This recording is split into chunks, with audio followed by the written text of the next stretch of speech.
I think we've all, at some point in our lives, loaded into Eigenwald, steamrolled the first point, reached second, and instantly lost the will to play the game ever again. The moment that gate opens, the game stops feeling like Overwatch. It becomes a point-and-click simulator.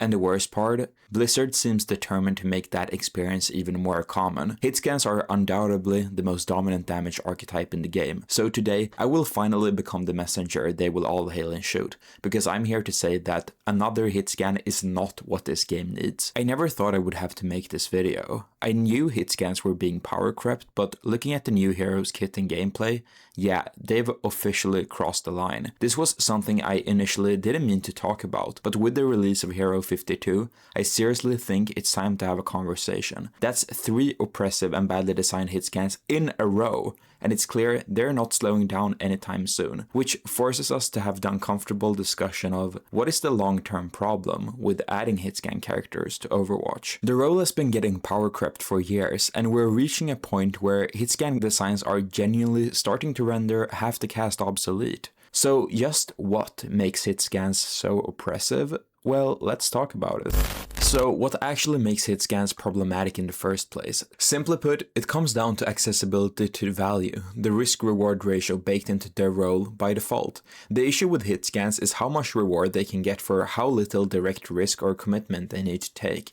You don't need to meaningfully close distance to get value, and you don't have to put yourself in danger to pressure targets. There is no real exchange happening. You're encouraged to sit at the range and take low commitment poke deals from 1,000 miles away. A good example of this is how easily hitscans takes angles. On hitscan, you're rewarded almost instantly for just existing on a good angle. You peek, you shoot, you get value.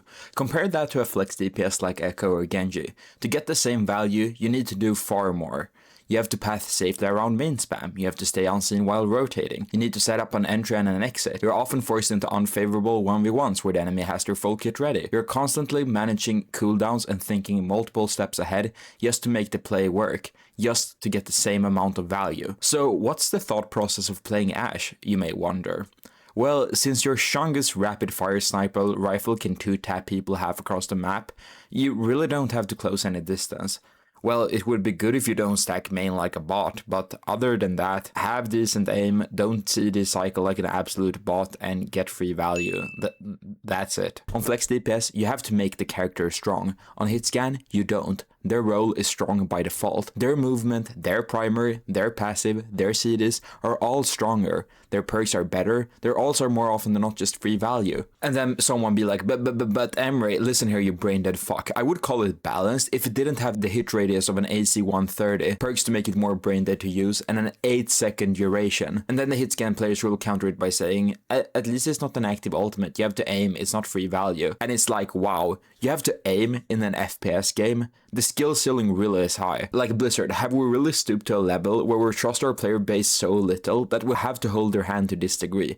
We're changing diapers here instead of forcing them to grow up. And now with the release of Sierra and Shion, I've reached my limit. And don't even get me started on the hitscan perks that just super buffs their already strong abilities. Take Ashe. Before, you actually had to aim and shoot your dynamite to detonate it. It wasn't exactly difficult, but at least there was some execution involved. Now, you can activate it with a click of a button, making it even more lethal and significantly easier to use. An already forgiving role became even more accessible. Let's take a look at her major. You get rewarded with additional burst damage for landing 2 shots in a row. Are we fucking serious right now?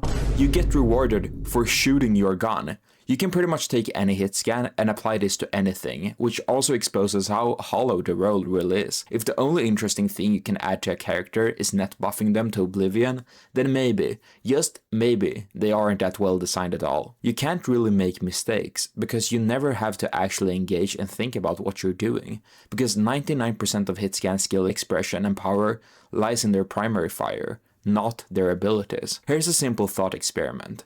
Strip Cassidy and Genji of every ability they have. Which hero is still playable? It's Cassidy, because almost all of his power sits in his primary, Genji's doesn't. Before, at least, the philosophy was that hitscans traded mobility for consistency. Sure, they could move around, but they weren't Tracer, Echo, Genji, or Reaper. But after years of mobility creep, and especially after the shift to 5v5, that trade-off barely exists anymore. Some hitscans now have better mobility than half the flex DPS roster. They are, in every way, just a more consistent, better DPS. The skill floor is so low that you get absurd value for meeting it. And can you really look me in the eye and tell me that Echo is more of an assassin than Sojourn? Sojourn has better burst, better consistency, better range, and often better mobility. I slightly off angle and 2-tap someone, or I build railgun in 2 seconds and delete them. Echo can't do that. It's like bringing a knife to a gunfight. Understand that Overwatch is at its core a short to medium ranged game. Positioning, timing, cooldown management, and engagement windows are supposed to matter. But every time a Blizzard adds another long range hitscan that can bypass those rules, the scales tip further in their favor. Eventually, the optimal way to play stops being play Overwatch. It becomes sit at range and click heads. Worse still, Blizzard seems intent on doubling down on that design philosophy. And it's not like these are innovative designs either. It's the same fucking reiteration of the same goddamn DPS kit. I don't care if you do it 1,000 times over. Overwatch has yet to prove me that they can make a truly good hitscan design, because at this point I've seen it all. Let me guess, the new hero is going to have an obnoxiously strong primary fire, a CD that deals damage, and a straight line movement, and an ultimate that gets free value. Whoa, who could have seen it coming? It's almost like we've been here before. I'm not fucking kidding you, I was right on the money. Fuck me. Besides the fact that the new character is really fucking hot, what was the point of releasing another hit scan? Please, dear viewer, help me get into the mind of the developers. Are the pred scans holding you hostage in the white van? Are they bribing you with money? Like, what's going on? I think what the devs fail to understand is that the reason Overwatch differs from other shooters is because characters like Winston, Tracer, Ball, Genji, and Junkrat exist. But by adding hit scans, not only are you destroying the game's identity by making every hero feel the same, you're also unintentionally destroying the hit scan role. There's nothing meaningful you can add. You're trying to gain depth out of a puddle on the street. When will you guys realize that the role is limited by design? If the primary fire is strong, everything else has to be heavily compensated for. If it isn't, the hero feels identical to every other hit scan. And if you try to push something different, it quickly becomes broken because it just ends up being a strictly better DPS. And that's why I think we've reached a dangerous point. As much as Get Quaked On is kind of a meme within the community, he sees the vision that a lot of people don't. We have super tanks and we have super supports. And now it's time for a super DPS, a role that can do it all, not by skill, but by pure design. Overwatch ultimately has become a point-and-click simulator, where you get punished for wanting to play the actual game, or that's at least what it feels like.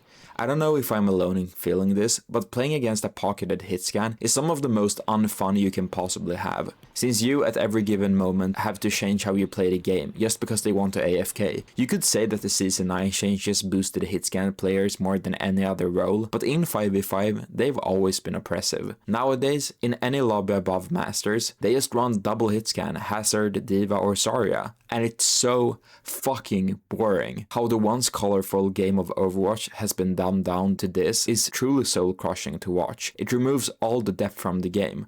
Why the fuck would I ever put myself out of position to make a play instead of just critting somebody from half the map? It just feels shit that I have to airbend on certain characters just to get any type of value, to then watch an Ashe player drool on their keyboard and go 30-1. I'm not saying that all hitscans are bad, nor that some don't have their place in the game.